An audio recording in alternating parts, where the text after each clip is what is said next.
Well, the OGR forum started way back before we even bought the magazine, when we just thought it would be a nice idea to have a little place where some people could come and post questions and so forth, never dreaming that it would grow into what it has become today.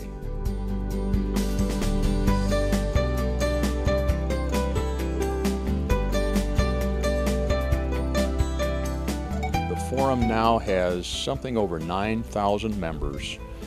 It has become the busiest place on the internet to talk about O-gauge trains, and we routinely see 6 million page views a month out of the forum in all the different forums, from 3-rail, 2-rail, scenery, electronics for Trainmaster, DCS, the whole range.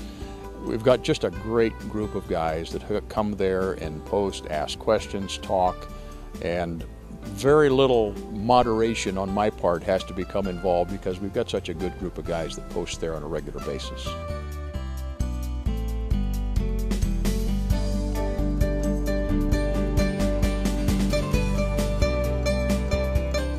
We get to see what other people are interested in. It's so hard to conduct a formal poll in the hobby because it takes time and people may or may not want to participate. With the forum, we're getting just the open thoughts of whatever guys want to talk about.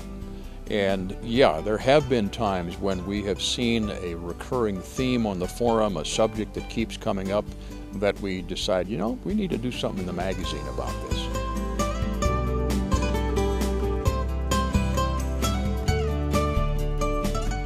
You know, our hobby, the 3-rail part of the hobby, has really evolved from the oval of track around the Christmas tree.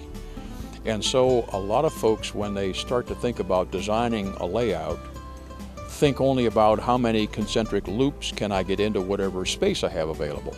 And if that's what you're into, that's fine. And there's a lot of wonderful O-gauge layouts out there that are basically just a series of concentric loops.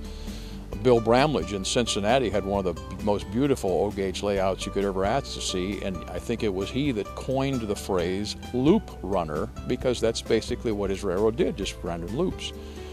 But there is a small segment, a growing segment of the hobby that wants to learn how do we do more than just run trains in circles.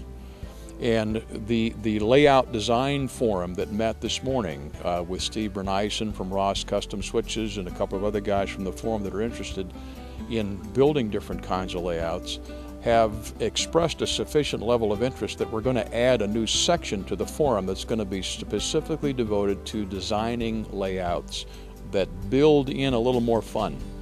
There's things you can do, little tricks of the trade in designing a layout where you can build a layout that does more than just goes in a circle. It gives an opportunity to switch in the yard while you're running trains on the main line and service this industry, and so there'll be a lot of exchange of great ideas there, I'm sure, as guys move beyond the concentric loops into making the railroad actually do something.